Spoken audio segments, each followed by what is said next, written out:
Welcome to the Into Wellness Podcast. I'm your host, Byron Pace. This is episode 225 and the second part of a conversation that I had with photographer and writer Luke Oppenheimer. Now, as you can probably hear, I am not recording this intro from my studio. I've actually taken a stroll along the street here in the sun. I'm in the suburbs of Dallas, Texas. I've been at the Modern Huntsman headquarters for the last week, where I'm going to be for another 2 weeks before heading home to work on another project. Lots of exciting things coming out of the office right now.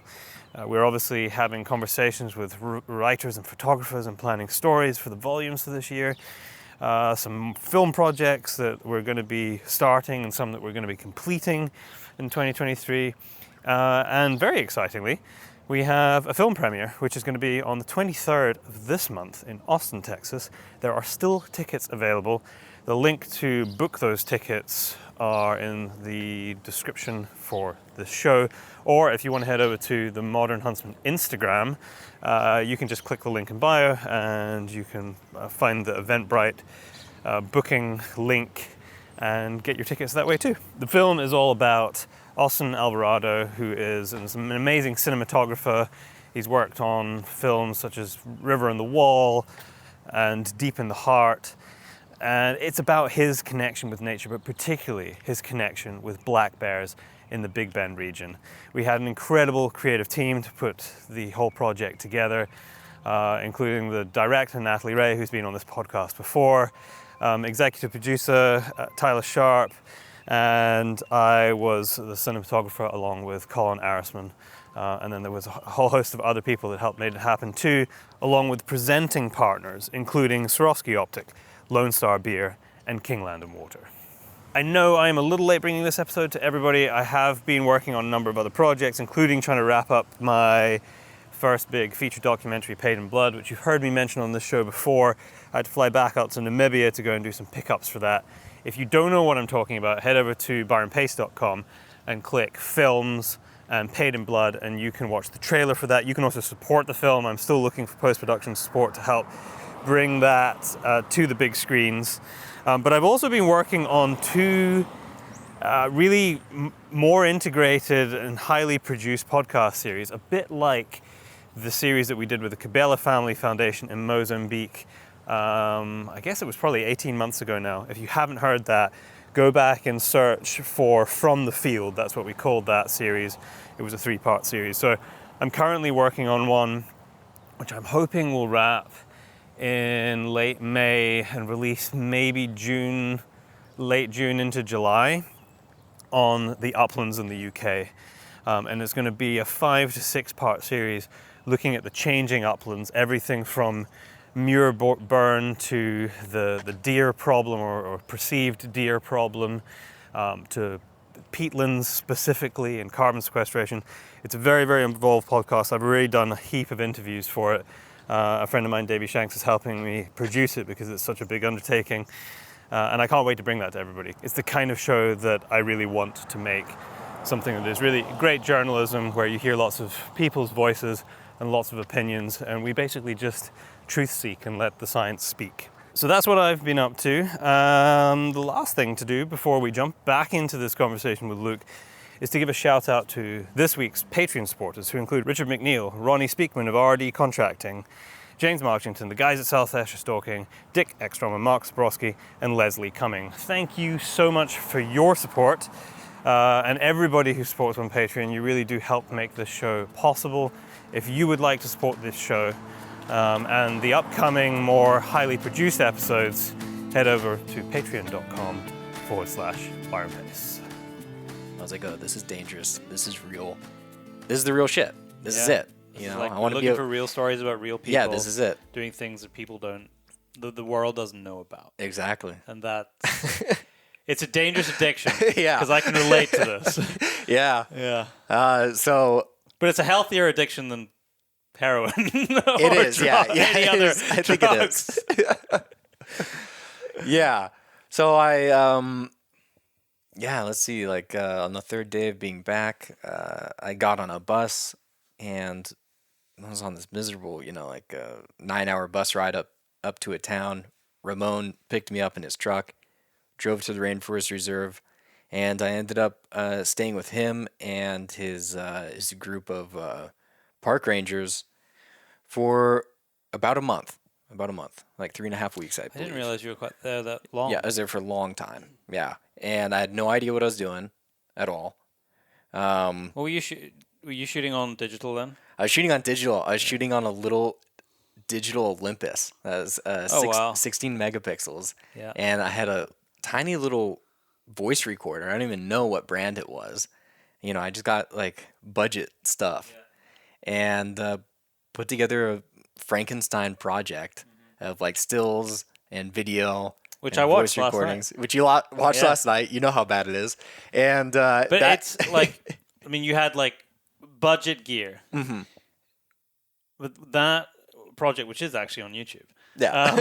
Don't tell people that. it just shows you, as we know, and as most storytellers know, like story is key. Yeah. Like if you have a gripping story and something that's you're just like, holy shit, that's really what carries people. Yeah. Yeah. The story is central. It's key. And good audio. Good audio, which I didn't really have. Well, so- it did work though. It worked. It did work. Yeah, you can hear people. Yeah. But I shot that project. We went on patrols, nonstop for about 3 weeks, a little over 3 weeks. Did you get into any contacts? Did you arrest any people? No, unfortunately, I wasn't there for any arrests, but we did find a big weed plantation that was about 2 hectares, Wow. massive. You get high for a long time on that. Yeah, and they ended up coming back and burning it down. Oh, I was going to ask you, what did they do with it? Yeah, and they had already burnt it down once. Uh, And so when we were coming up to this weed plantation, they knew that it was there, and they expected that we might run into people. And so that was very tense, us going into this clearing that's completely planted in weed, because they're telling me like, hey, we burnt this whole thing down, several months ago, but it may have been reactivated. They may have replanted it and everything, and they had. And so they were worried about booby traps. They were worried about. do you have any body armor or anything? No. Smart. No, I didn't have any body armor. Just camo. We were all camoed up. We're all camoed Yeah, that'll up. bounce the bullets. Yeah, so it was pretty vulnerable. And so we go out into this field, and everybody's really on edge, and they survey the whole area. There's nobody around, and they ended up coming back several weeks later and burning that down. Yeah, so that was one experience we had. The scariest experience was we were driving from one ranger station to a second ranger station, and as I recall, it was about a 4-hour drive because we have to drive around the perimeter of the Rainforest Reserve, and everybody's really hungry. And mind you, in this area of rural Paraguay,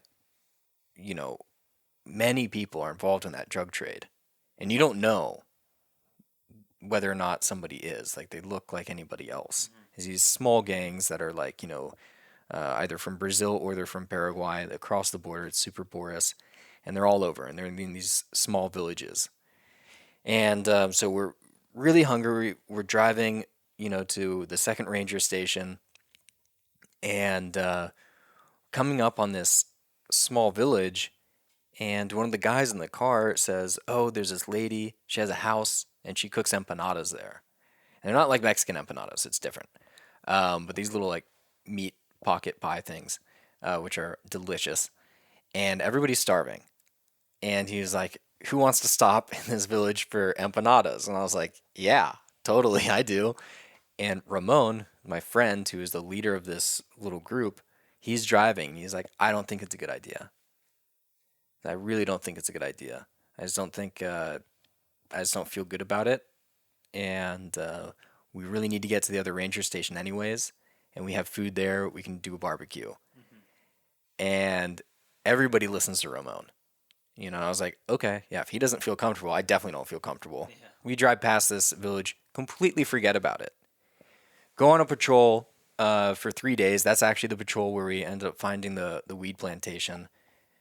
Come back to that ranger station again. Then we're driving back to the original main ranger station. We get back home, so it's already been 6 days since that whole empanada temptation. And one of the trackers comes up to me, this Guarani tracker. He's a native tracker. He comes up to me and he has a cell phone video, and it's a video that somebody had sent to him on WhatsApp. And he's like, "Oye, look, mira." He's like, "Look," and it's this,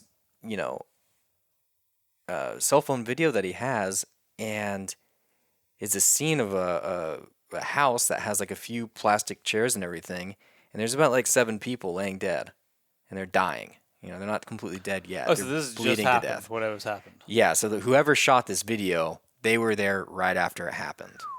And I remember very vividly, one of the people on the ground has like black blood coming out because it hit in the liver or something. And it's just tons, it's like 7 people or so, as I recall. Whole place is shot up. And I was like, holy shit, like, what is this? Where is this? And he said, this is the place we wanted to stop for the empanadas. And he said, this happened the same day. And so what had happened was, supposedly one of these small gangs was there, and another gang came, knew that they were eating there, and hit them. And they just fucking killed everybody in the restaurant. Could easily been you guys. Could easily been us. Because these guys are like target number 1. Nobody likes them. Yeah. Nobody likes the park rangers. Huh. Because they're the only real authority out there in super rural Paraguay right there. They're the cops. Jeez. Yeah. So that was a really close call, man. And that really made everything feel real. Yeah. Though also. Because apart from that, is basically we're just going on hikes through the rainforest. It's pretty sweet. Everybody's armed to the teeth. You know that it's the threat is there, but until you actually see it at your feet, it's difficult for it to sink in. And also, it's the countryside.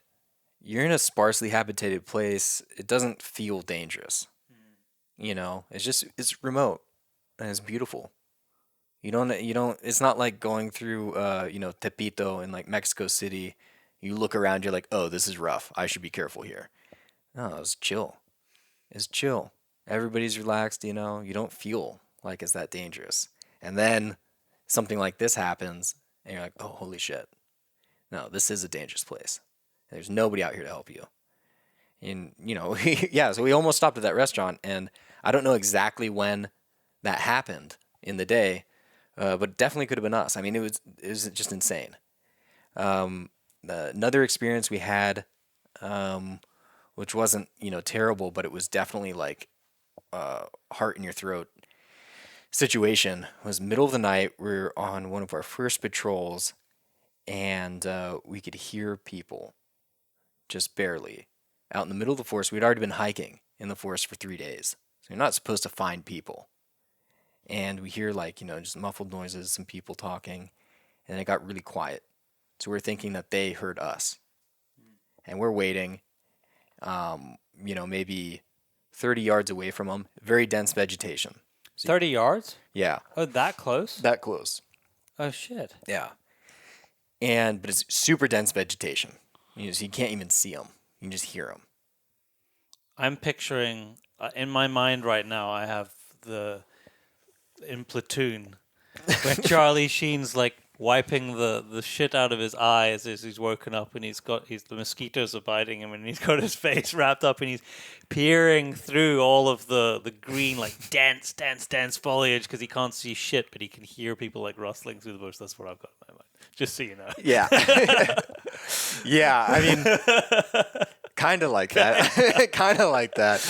But yeah, middle of the night, so you just couldn't see shit. So the guys, without talking, they form like a little, kind of half circle and just move in on this camp, guns out, guns drawn. I'm behind them.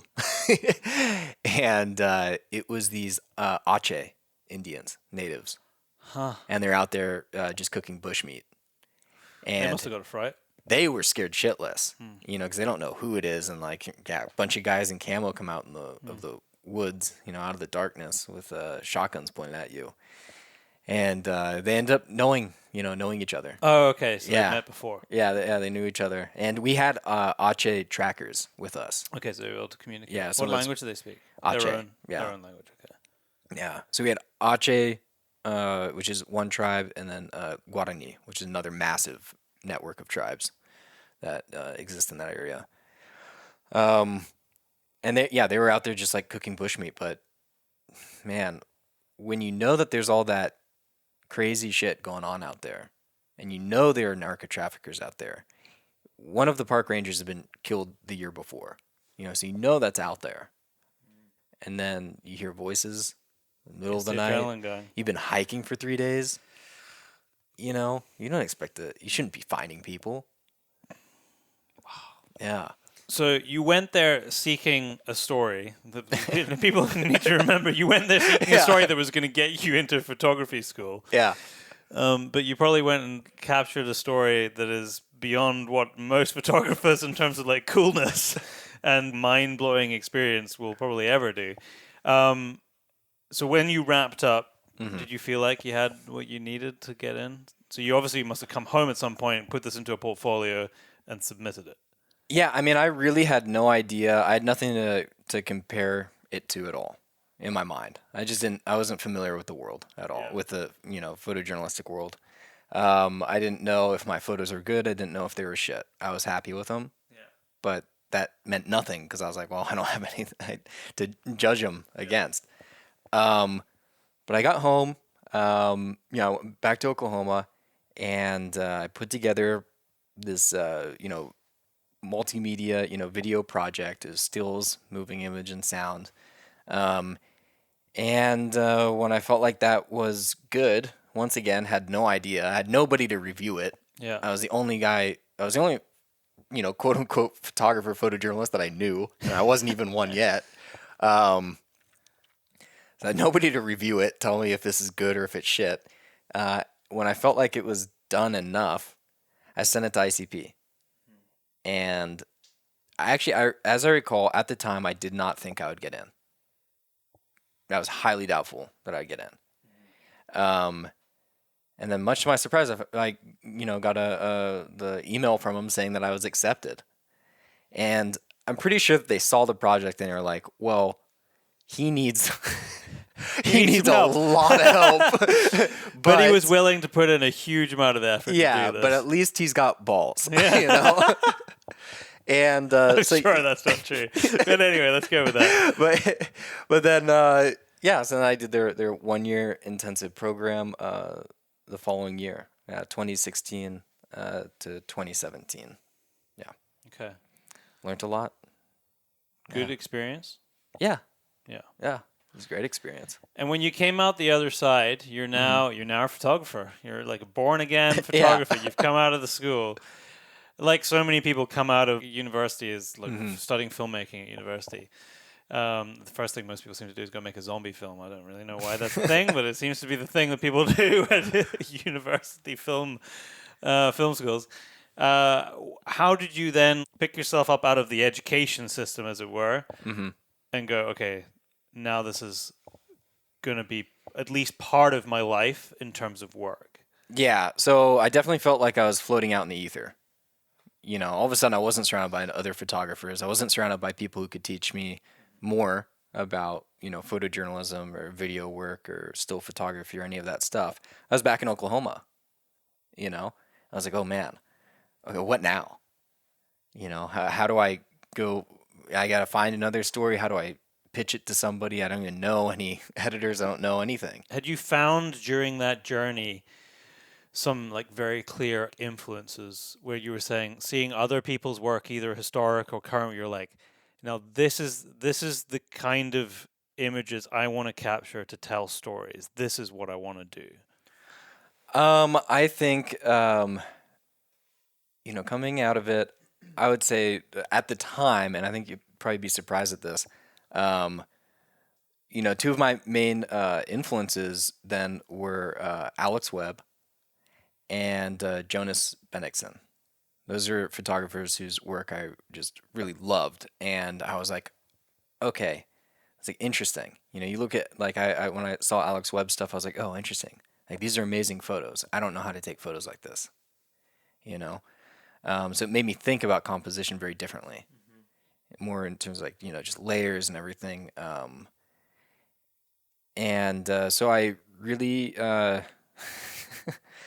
tried to do that.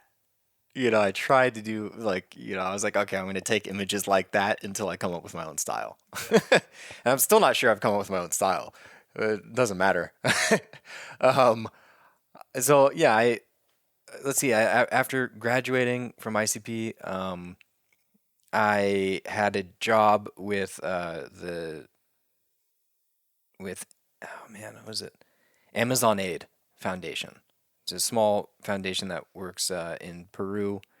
I had met this lady in New York who was running it, and she wanted me to go and do a bit of reportage and kind of promotional stuff for their projects that were going on in the Amazon basin in Peru. So I went to Puerto Maldonado, which is like a small port town on the Amazon River.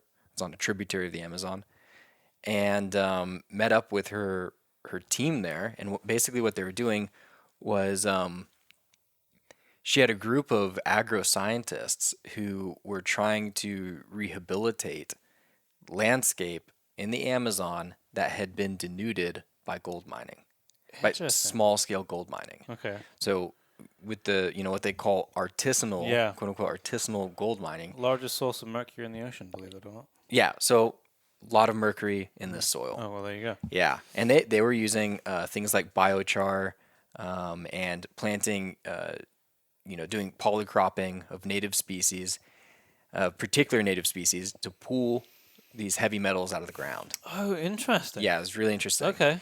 And I was actually, familiar to some extent with what they were doing because I had actually a background in sustainable ag before I even did the shipping business. Multifaceted human. Yeah, I'm interested in a lot of shit. I spent 3 weeks with them doing field visits, and really just doing this. Is basically reportage for internal use of the organizations. They knew what was going on, down in Paraguay. They had small contact with their teams. They wanted to see what the progress was. And then also some of it was for their own promotional use. So that was like the first project I did after leaving ICP. And it was really just, some nonprofit work. And then I went back to Tanzania. I shot more for Mainsprings Foundation. Did a lot more video work, put together a much better video project for them. And I was like, okay, well, this is great. I'm getting paid to do this. And it's, I'm doing stories that are about solutions and it's helping these foundations. But I want to do my own story. Like, I want to come up with my own story, go shoot it, get it published. So how do I even start in this? How I got to Kyrgyzstan? My whole life, basically, I've wanted to go to Central Asia. I was fascinated by the writings of Rudyard Kipling, who, was a British writer born in Lahore, India, in, I want to say, 1870s, 1880s. And he wrote all of these epic stories and poems about, the great game, about the British Empire versus the Tsarist Empire, for, control of like Central Asia and Afghanistan. He wrote a great book. It's called The Man Who Would Be King, which takes place in northeastern Afghanistan during, I think, about the 1890s or so. So my dad read to me all of these stories when I was growing up on the farm. He'd read me these stories at bedtime, and they just, just just completely stole my imagination. And so my whole life I'd been wanting to go to that part of the world because it was just so wild and so remote. And then as I got older, I would just read every book I could get on Central Asia. And at the time, in growing up in Oklahoma in our schools, our maps were the old maps. They still just said USSR. But I knew, I was like, okay, this right here is this area, Tashkent. I know that that's in that area. And then maybe in like 7th grade, 8th grade, we got new maps in our school, and it had the individual republics, and it blew my mind. I knew about these places, but I hadn't seen them really on a map. And I didn't grow up with like a lot of internet either. We had like dial up, and I was hardly on it on the farm. Like I wasn't growing up around internet. And so I, see these new maps in school for the first time, and I'm like, oh wow, Kazakhstan, Uzbekistan, Turkmenistan, Tajikistan, Afghanistan, all these places. And then, I just even went further down the rabbit hole. I'd go to, bookstores or, even our school library, and I'd find anything that would talk somewhat about Central Asia. And I just had a burning desire to go there my whole life. And because I also, when I first started seeing pictures of it, I had read about it. I had read descriptions of it, about the mountains and everything, and about nomads. But then when I started seeing photos of it, I had to go. I had to go. So it was always in my mind. Even when I spent 6 years in throughout Latin America, still, I was always thinking, I need to get to Central Asia eventually. I need to get there. So here I am. I'm in Oklahoma. Just got back from Tanzania, which is a great time. Extremely lucky I get to travel all these places. But I still have that burning desire to go to Central Asia. And I said, I don't know anybody there. I was particularly fixed on Kyrgyzstan because I had read a book by Colin Turbron, who's a great English travel writer. And he wrote, he wrote like In the Shadow of, what was it? Into the Heart of Central Asia, I believe is one of his books. And he, had walked from like Beijing or something to like Tashkent, something like that. And he had talked about going through Kyrgyzstan. He was explaining it in his writing. And I was like, wow, that sounds like the place I need to be. And so I started researching a lot about Kyrgyzstan.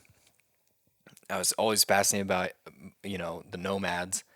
And I said, okay, I have to get there. I have to go there. I had no project lined up.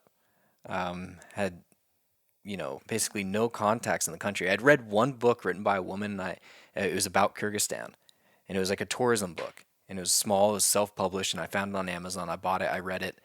I found her on Facebook. I contacted her. Love this. And I said, it's like hey, dedication to just making shit happen. Yeah. I was like, I don't know. There's this person, why not contact this person? That's the only Kyrgyz person I know. I don't know him, but I know of him. I contacted her and I said, hey, I'm a photographer. I really want to, spend time with a nomadic family in Kyrgyzstan.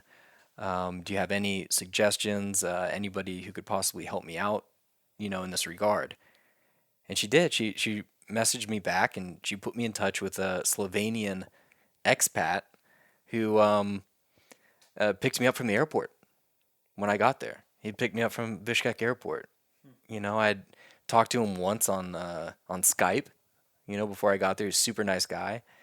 And he ended up introducing me to, mountain guides and mountain climbers and stuff. And that's eventually how I met Ruslan, who is my fixer to this day. I love people connections. Yeah. It's so good that we still exist in a world where people are willing to do things for other humans whom they barely know. Yeah. No, it's I feel just so fortunate when I meet people who can help me, who are, agree to help me even though they don't know me. So I try and keep that in mind whenever somebody approaches me. Yeah. And I don't know them. I try and do the same. Yeah. And I'm like, because I couldn't do most of the things I do if it wasn't for very generous people who have very kind hearts who had helped in whatever country it is. Mm-hmm. And so I try and embed that in when I'm in a place, when I'm in my home, and I can return some of that to do it. Yeah. exactly. Hopefully there's some in the cosmos. There's some balance of this somewhere. I believe there definitely is. I think there is. Yeah, so I was in Kyrgyzstan then for 3 months at that time. The first 2 months I studied Russian and I studied Kyrgyz. And then I was trying to find a nomadic family that would let me stay with them. And I was in Bishkek this whole time. And it was winter. I got there in February. I have a tendency to go When it's cold. to Kyrgyzstan when it's absolutely miserable, when it's freezing. And so most of Kyrgyzstan is, a lot of it, I won't say most of it, but a lot of it is shut off during winter because roads are impassable. And so where these nomads were that I was interested in visiting, they weren't reachable at the time. I met Ruslan. They're just stuck out there. They're just stuck out there. Yeah, they're they're like in their village or they're up in the mountains. And so I met Ruslan, and he said, "Look, I know of a family. I've talked to them. They're willing to take you in, but we can't get there right now. So we got to wait like a month or two, and then you'll be able to go see them." So I did. I waited. And You guys hung out there, just like learning the language yeah, while you wait for the roads to open yeah, up. yeah, yeah. Wow. Exactly. Yeah, You're gonna write a book someday, right? I would love to. Yeah, I need more. I need more material. Yeah, we than I can always write want a more. book, yeah. But so I ended up, the agreement with this nomadic family was that I would help them with their with the labor, Yeah. and they'd feed me and allow me to stick around and take photos, and I lived with them for a month. So it was at one point it was 9 of us in a yurt up in the Songkul area. So it's a big alpine lake. We moved to first I went to their village, which is called Akia. A tiny village, can't even find it on Google Maps still. I checked recently. It's still not on there. And, it's like 3 dozen houses. And there's like a small river going through it. I met them in the village, and they were just about to go up to the mountains to start shepherding. So they're considered semi-nomadic. Okay. So during the summer, they start moving their sheep up in the mountains. So I moved with them to their first year at camp. We were there, I want to say, for like 2 weeks or something like that. I spent basically those whole 2 weeks collecting firewood with the 2 sons in the family. So it's me. I was 29, I think, at the time. Clearly had no girlfriend at this point. No. Terribly single, dude. Yeah. Yeah. You can't just, You can't just disappear. When are you going to be back? I really don't know. The roads are blocked. I'm going to be here for at least 2 months before I start my project. When are you going to be back? I don't know, but I'm I'll going to miss you, collect honey. firewood from Yeah. By the way, I won't be able to speak to you because there's no signal. Do you have... are you shooting on film at this point? No. I don't think I had very limited experience with film at the time. I had a Yashica D, which is a TLR top lens. Was it top lens reflex? I think is what it's called. Yeah, through the top, just like a Rolleiflex. I had one of those and it broke in Peru. But no, I was shooting on the Sony A7R3. Oh, okay. Yeah, at least I had a real digital camera now. Yeah. How did that experience inform your mindset about what you wanted to do going forward as this, at that point, like quite a newly fledged photographer? This is who I am. I wanted more of that. I've tasted it now, and I need more. I was like, I thought I would like this. I love it way more than I even thought I would. And now I have a problem. It is the real life.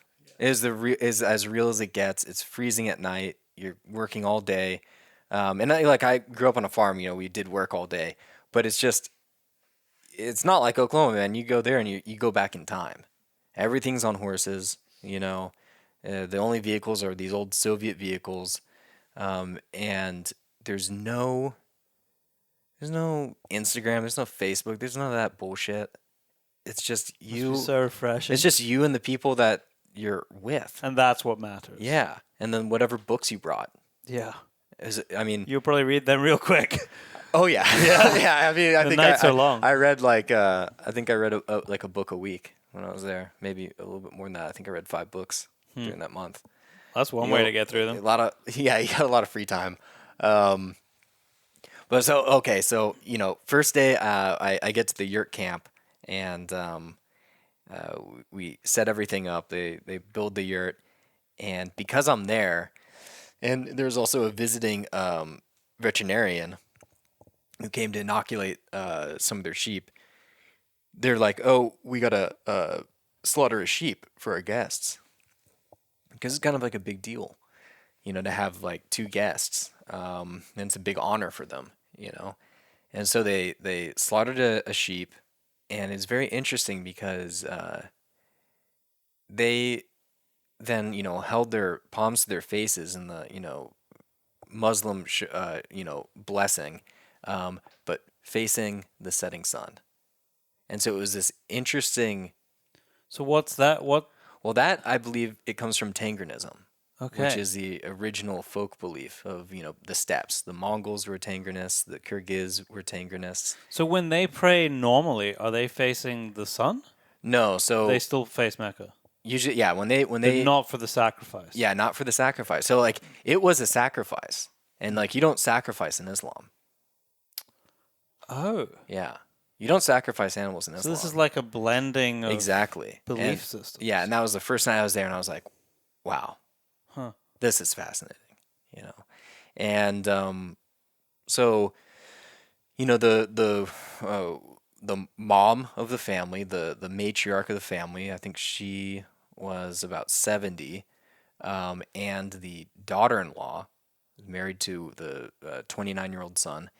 So the 2 women that were in this yurt camp, they prepared the sheep, cleaned out all the entrails, skunned the whole thing, and prepared everything. And over the next 2 weeks, we ate every part of that sheep, and it was just cooked once. It was cooked on that first night. It was boiled. Everything was boiled. Everything. Everything was boiled or steamed. No salt. Wow. Nothing like that. It's just cooked once, and then it's kept, under like metal lids. Yeah. Or like in big bowls, kind of, to keep the flies off of it. And it's kept inside the yurt, and the yurt's never hot. Those yurts keep their temperature pretty well. So it's the warmest it might get is like 70 degrees or something if it's really hot outside. Inside the yurt, it's gonna be comfortable. And so we ate every single part of that sheep, and something that I still don't like. I cannot get a taste for it, but I've had to eat it countless times. It'd be a piece of the small intestine. Right. That has partially digested grass in it. I've cleaned too many animals to think that can even remotely be nice. So it smells like shit and it tastes like shit. Yeah, no offense to all it does not smell. all I mean, the I've never tried to cook it, but it doesn't smell good raw. I can tell you that much. No, it's bad. Yeah. Now It's actually turning my stomach slightly thinking about it. it's rough, dude. So I had it the first night. So that was just boiled, was it? Yeah, I think that was like steamed, and cut into these little, Bite-sized chunks. and it smelled exactly like what you'd think it would smell like, and it tasted exactly like it smelled. Yeah, and so that was my first night in the yurt camp. Could have just given you eyeballs or Yeah, something. and I just want to reiterate, I don't mean any offense Offense, to but, yeah. the nation of Kyrgyzstan. It's just your undeveloped palate. It's my undeveloped palate. Yeah. Yeah, it's Because the true. thing is, if you grew up with it, I mean, it was whatever. Oh, But- I mean, but that's just we don't. Dude, my buddy Ruslan loves it. Oh, is it? He Loves laps it. that up. Yeah. I was asking him, I was like, dude, do you actually like that stuff? And he was like, oh my God, Luca, I love it. It's the best thing. And I'm like, dude, stop. Stop. So I had that the first night, and I was like, well, this is probably, a delicacy. And I ate the whole thing. I ate it all, but you got to eat. My rule is you eat 2 plates, 2 full plates of food when you're in, it doesn't matter, village, yurt camp, whatever, they're feeding you. You eat 2 plates, and you put a significant dent in the 3rd plate. Oh, So, really? Yeah. Just to be polite. Just to be polite. Well, they want you to keep eating. Oh, yeah. but you don't want to overeat. So like- if you just like had one plate and that was it, they would think, yeah, they'd think like, oh, he doesn't like our food. oh right, you you got to know. be careful. Yeah. So my rule is, eat 2 full plates, most of the third plate. And you're already full, obviously by like the first plate, but you can't just eat 1 plate. Huh. Because they don't waste the opportunity to consume extra calories. So they don't understand if you're like, oh, well, I'm full, that's enough. Because they're not like that. Okay. Like, oh, free They food. just keep eating. Yeah. Yeah. Like, oh, free food. You don't waste free food. Yeah. So you got to We eat can a burn lot. it later. Yeah. So I ate that piece of the intestines, and I was thinking, well, this is probably like the one time I'll have to have it because it's like a special thing. I was wrong. I had it every day. Every day? Every day. Yeah. Along with other stuff, though. Along with other stuff, but even if it's a small portion, Yeah. It it's taints everything so else. strong, dude. It's so strong. And so I would, they serve you this plate. I think I would struggle. I struggled real hard. Yeah. Yeah, it was rough. That's the most Can we challenging. bring some Tabasco with you? Yeah. You need to take some Tabasco. Maybe would they take offense if you started putting your own sauce Not on if you give it to them first. Okay. You say, yeah. hey, check this out. Yeah, so you need to take, Yeah. before you leave, go and take a big, because you're Yeah. probably going to be eating, or is it different now? Was Was this more because it was nomadic? More because it was nomadic. Okay. So the village in Otuk, they don't really eat that much. Okay. They actually are eating a lot of horse meat. Thank goodness for Oh, that. it's so good. Yeah. So no, but yeah, there's that. I've eaten every piece of the intestine, liver, kidneys, eyeball, all the face meat. And What about stomach? yeah, so different parts of the stomach. Yeah. Yeah. With all the feathery shit inside. Yeah. A lot of that. But clean, that's okay. Yeah, compared yeah. to the And intestines. they clean it in like boiling water. That's how they clean it. And so the kind of sheep that they have, they're called caracol sheep, and they also have other names, but they call them caracol sheep. They have a big fat deposit, like a dromedary, on their ass, and it's very pronounced. For winter? I think it's for drought. It makes them. It's actually for water. Yeah, it's just a big thing of You're like fat. a camel. I'm pretty sure that's what it's for. Oh, okay. Yeah, because it's like it looks like camel hump. Weird. But it's on the butt. And they had that out on the table Which is the fat just by deposit? itself. Cooked. Yeah, like boiled Fat. fat. And you just like take a butter knife, cut yourself a big old chunk of that. And it's so funny because at Is first, it good? Yeah, it's okay. Is it? It's not great. Yeah. It depends. I don't really. I'm not a big I don't eat a lot of fat. I don't like the texture. I don't think it tastes particularly good. And I'm not a fussy eater, and I will eat it, but I don't really like it if I have a choice. But I have been in situations where I've been incredibly hungry and kind of craved that when Yeah. it's then being offered, and your body is just like, this is the shit I need. Yeah, energy, Yeah. dense. So I guess if you were really hungry, all of this, it kind of changes. the Oh taste yeah, of yeah. it. So, I mean, you go after this stuff. If you with weren't hungry caloric enough, density. Luke, that was a problem. I wasn't. Well, it was my first night there. I hadn't been collecting firewood yet for 2 weeks. They should have saved that for the end. Yeah. But it was funny because, I wasn't familiar with all of this like really traditional rural Kyrgyz food yet. I had been in Bishkek, so we're eating like Turkish food, like shashlik and stuff, which is amazing. Turkish barbecue. Yeah, I had that when I was in Turkey. It's wonderful. This is my first time eating like the real like country food. Yeah. And so I didn't know what it was. And at first, I see it there and it looks like a big hunk of cheese. Yeah. And so I'm Yeah, like, hell yeah, where's the okay, well, crackers? cheese I'm familiar with, And, I cut myself a big old portion of that. So I'm like, well, this I can manage. And man, I took a bite of that and it was just gamey, fat, I was like, ooh. And then I realized the shape of it. And I was like, oh, that's the ass. But that's that fat deposit on the ass of the sheep. Wow. Yeah. And I was like, oh, okay. It seems like there needs to be a cooking show made out there. I think maybe that's what you're missing. Should be the cooking delights of Yeah. Kyrgyz dining. I'll do it. Yeah. Wow, what a crazy experience. Yeah. So this is we're still talking about your about the nomadic. Mm-hmm. So that was when eventually you were done with that experience. What did you do? Anything with that, or was that I did. I sent it into a very small publication called EurasiaNet. This is EurasiaNet, and it's actually a nonprofit. It's eurasianet.org, if you look them up online. And they're run out of Columbia University in New York. And they do actually mostly political reporting about Russia, Central Asia, and the Caucasus, and Eastern Europe. It's very particular. Mostly it's political, but they also do these like cool travel things. And I don't know how I'd come across them before. I think when I was just researching Central Asia myself, I came across them. And I was like, oh, well, they'd be, somebody who'd possibly take a story from me. And so I published it with them. Cool. Yeah, I did the writing and everything. Was it in print or is it online? It's online. Oh, great! So you can actually go find it. Yeah.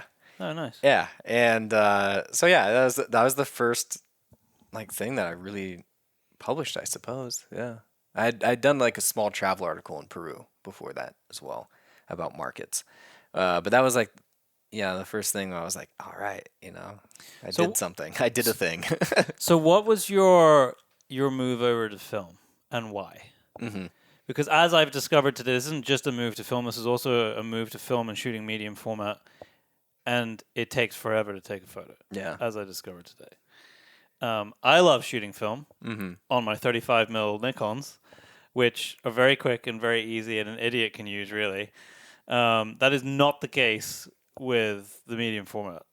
I think, so the first thing that put it into my mind to really explore medium format photography, and it's funny because he's not actually a medium format photographer, but Alex Soth. You know of Alex Soth? Okay. So he did, Sleeping by the Mississippi, where he did this road trip going through the United States. And there are all these, environmental portraits of Americans of all walks of life. And he shoots on a large format. I think he shoots on 4x5. But I, saw videos of him working and how much it just it takes all of your focus, and it's so everything is on purpose, everything's slowed down, and I found that fascinating. The images were beautiful. When I really got into looking at the photos that were being shot on film by him, or even Jonas Bendixen as well. I was like, man, you cannot get this on digital.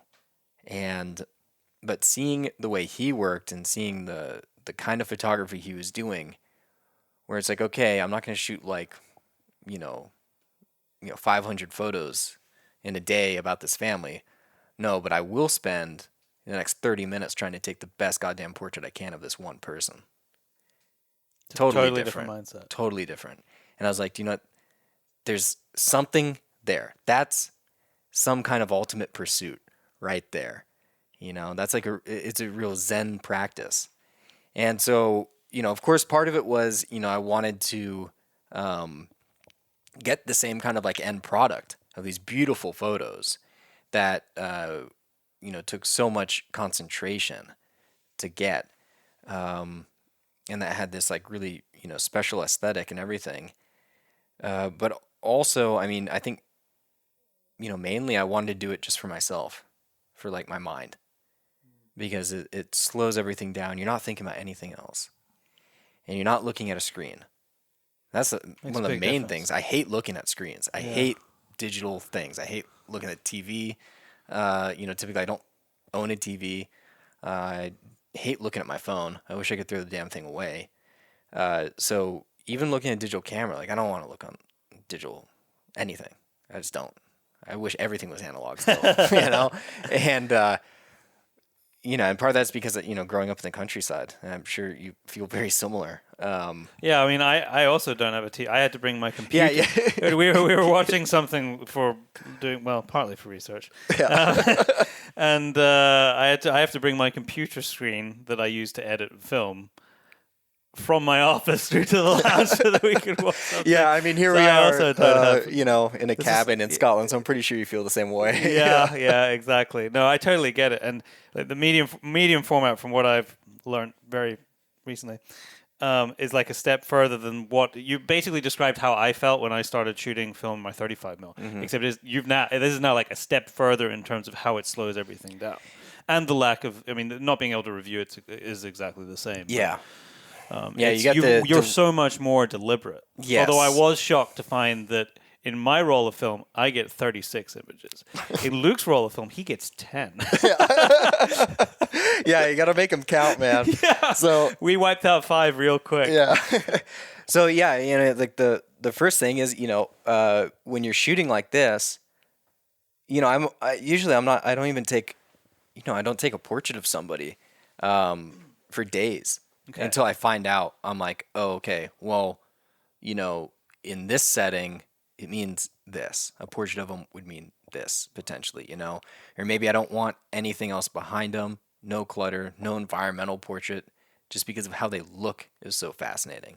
Like, there's one of the guys in here, Nuruzbai. I'm picking up the book if anybody can hear rustling behind. This is volume 7 of the story that Luke's talking about. So this guy, Nuruzbai, in the village of Otuk, in the Wolf Village, he had such a, iconic, like, special look to him. I didn't want any background at all. But it took me, a week of being with him to realize that. Because I kept seeing, I was like, oh, I've been to his house. I've been to the mountains with him. Is it that dude? The top left. Yeah, that's cool. Yeah. He looks like he has a lot of wisdom. He does. This is on page 98 of volume 7, for those who are interested. And this, I think that's actually one of my favorite images. Yeah, that's one of my favorites. I love the use of black in there. Yeah. It wasn't a mistake, I'm assuming. No. You were like, this is what I want. Yeah, there's small light coming in through the window, no internal lights. You can just see it's a rifle, right? Yeah. Yeah. Oh, yeah, so that's his Dragunov. Oh, it is? Yeah. Oh, okay. No, I mean, now I can see it, but I didn't realize that is the rifle, because I mean, it's such a distinct rifle. Like, if you know rifles, you would know a Dragunov. Like, but because so much of it is lost in the darkness, I didn't appreciate that. Yeah. Wow. Yeah, I love that. So, I mean, this particular image, there's 4 people in it, they're all looking out the window. How do you, because so much of, when you're having to be so deliberate about an image, and it takes so long to take the damn thing, it's not like you can, like with a digital camera, or even with my 35mm, you can be really quick and you can capture a moment that no one realizes that you're capturing until it's too late. And so you end up with this very organic feel if you get it right. Yeah. Yet, apart from the very obvious, like, posed portraits here, like with this one in particular, it feels like I'm there. Yeah. How do you balance that, like setting up, please put, look a little bit further, to actually getting something that feels that isn't overstaged all the time? One of the main things is, for example, in that image, I just finished talking to all of them for about 2 hours. Wow. Okay. Yeah, we were just talking, not talking about photography or anything. I was asking about his life. We were talking about village politics, talking about the, market for wolf meat, talking about his aspirations, what he wanted to do, all these things, and just being people together. So that allows them to be so much more relaxed. And I'm like, hey, I want to take some photos of you guys. And they're like, yeah, sure. I'm like, okay, can you, maybe sit like this? So we got this light coming in. And so the whole time I'm also having this conversation, I'm thinking about the photo that I might take. And so they were all very comfortable with me. And so you can, I posed them. I posed them, obviously. Yeah. But they're relaxed. But they're super relaxed. Yeah. Yeah. Dude, it's amazing. If anybody hasn't seen this, well, this volume is a great volume. They're all great volumes. But volume 7, and your story starts on page 86. The running of the wolves. And so I'll show you another thing that's interesting about when you're taking this kind of, using this kind of camera, everything's so slow. So like you find, so this is, page 90 to 91. this scene with these sheep coming down and these two horses drinking from this puddle here. Yeah. You know, I had seen this location already, and I knew I wanted to take a photo of it. I waited here to take this photo for probably 20 minutes. I was standing there. Because and I took many photos also standing there, waiting for, because like I had, you know, the form of the landscape and everything, I loved, but that you're waiting for something else for of the interest. yeah, for the people to fill it, Yeah. and I knew it would happen, and so this is the photo that I liked the most out of the, you know, 2 rolls or whatever that I shot standing there. Because it was the perfect timing of like the horses coming down together, their heads coming together, drinking from the puddle, the sheep coming down off the hill. You have the, you know, cow there and the people up here. And so I was like, this really feels like the village. Because other than that, it was desolate, or, you know, there might be like some dog walking across, that's it. Yeah. But so that's a really fun thing, and very meditative thing, using this, any kind of camera system like that. Is you find these, you know, features, these landscapes, and you go there when, you know, this is the kind of light you want, or when you think there's going to be the kind of activity you want, and you just wait. And that's like bow hunting, basically. Bow hunting with a camera. Yeah. Yeah. Yeah. So why, now that you're going back there, what are you hoping is going to be your continuation of the story? And without giving too much away, because you're going to write and Yeah. you're going to be able to read about this in more. It won't be the next volume because Luke's still going to be in the mountains Yeah. when we're putting that together, but it'll probably be the volume at the end of this year. So volume 12. Wow. Wow, 12 volumes. Yeah, that's awesome. you just got your commission, Luke. Sweet. Yeah. I'm in. Yeah, just, Thank I mean, you. yeah, like I say, without giving too much away, what Yeah. are you hoping to tell or find when going back there and spending time again? So, yeah, there are really 3 things. One is better information about what the wolf problem really is, what the specifics are. It is getting that data, working with the Snow Leopard Foundation, which is all this data collection. So just getting really good information, specifics, which is so hard to come across in these kind of parts of the world. As far as the narrative, a lot of young people are leaving these villages. And that's kind of mentioned in the end of this article that I published in Volume 7. I'm going to be visiting the people who left. And they, you know, they left to go work in factories in Bishkek, in Uzbekistan, in Osh. So I might have to go to Uzbekistan to find some of these guys. Oh, poor you. Yeah, Having poor to go to me, another dude, cool huh? place. Yeah. And seeing how different their lives are, how they're coping with it. So these could be or will be people that you met in the mountains and are now left? They will be they'll be the sons of the people Wow. that I went hunting with. Okay. Yeah. Because I heard about them. I know that they're in these other towns working in textile factories or whatever. And so they're working, you know, they're in the modern lifestyle now. And I hear all the time about, you know, for example, you know, I have friends whose siblings have gone and worked in factories in Moscow, and it's the same thing every time. They're really unhappy. They're miserable, but they're doing it for the money. There's not a lot of opportunity Probably in the sending money village. home. Yeah, and it's really tough. You know, they get like, you know, a year, sometimes 2-year contracts in these factories, and they're away from their family, they're away from their kids, and they're away from their own religion even. You know, you go, if they're in Moscow, you know, they're not around other Muslims. There's not many people in the modern, fast-paced world is going to hang around for you for 2 years. Yeah. Wait for you to come back? I don't think so. Yeah, that's why I need a Kyrgyz wife. I'm like, honey, I'm going to shoot a project. She'll be like, how long? I'm like, 3 months. She'll be like, oh, okay. No problem. Yeah, that's fine. No problem. Yeah.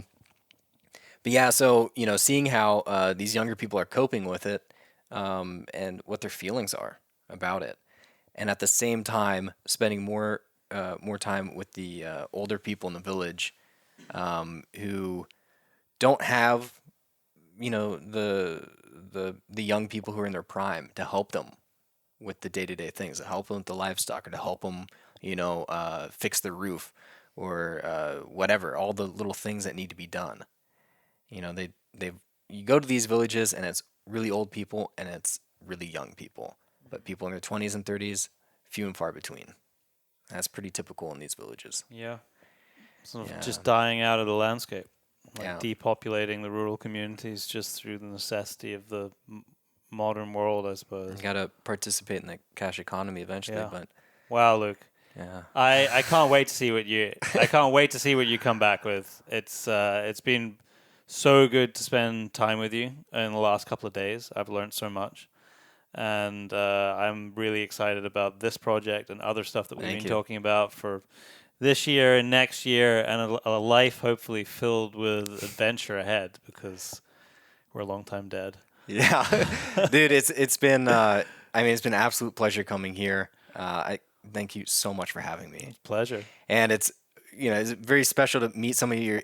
We're kindred spirits, man. I think we might be. Absolutely. Yeah. Absolutely. We're of the same cut of cloth, definitely. And lovely meeting your parents too. I always try and bring